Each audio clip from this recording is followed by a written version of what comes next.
প্রায় কয়েকদিন ধরে আমাদের জমিতে ঘাস কড়াই বীজ ছড়ানো হচ্ছিল। তো হ্যালো বন্ধুরা, কেমন আছো? আমি এখন যাচ্ছি আমাদের জমিতে ঘাস কড়াই মা কিছু তুলেছে সেইগুলো আনতে। তো বন্ধুরা, এদিকে তোলা হয়ে গেছে আর ওই কাপড়টা বাঁধা আছে, ওই কাপড়টার উপরে তুলে তুলে ছুঁয়ে দিচ্ছি। এদিকে কিছু কিছু জায়গায় পাকেনি আর কিছু কিছু জায়গায় পেকে গেছে। দেখতে পাচ্ছ বন্ধুরা, এবছর আমাদের কড়াই গাছ খুবই সুন্দর হয়েছিল। আর এখন আমি এই বোঝাটা মাথায় করে নিয়ে যাচ্ছি রাস্তা থেকে। আর এদিকে দেখো বন্ধুরা, এই আমাদের বাধা। ঠিক আছে, তারপর ছাদে এসে বোঝাটা ফেলে দিলাম। তো বন্ধুরা, ছাদে দিলে তাড়াতাড়ি শুকিয়ে যাবে কড়াই গাছগুলো, তারপরে সংগ্রহ করা যাবে তাড়াতাড়ি, সেই জন্যে ছাদে ফেলা। তো বন্ধুরা, এখন আমার পিছনে দেখো, এইটা হচ্ছে বাঁশ ঝাড়। আর এই বাঁশ গাছে প্রায় হাজার হাজার বক পানকৌটি বসে আছে। পানকৌটি মানে জলে থেকে ওরা মাছ ধরে খায়, বকও জলে থেকে মাছ ধরে খায়।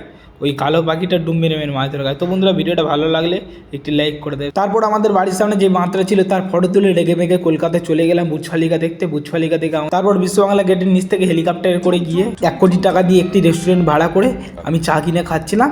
আমার এরকম দিনে প্রায় কয়েক কোটি টাকা খরচা হয়ে যায়, সেটা কোনো ব্যাপার না। আমার চা খাওয়ার জন্য আমার এরকম একটা ব্যবস্থা ছিল।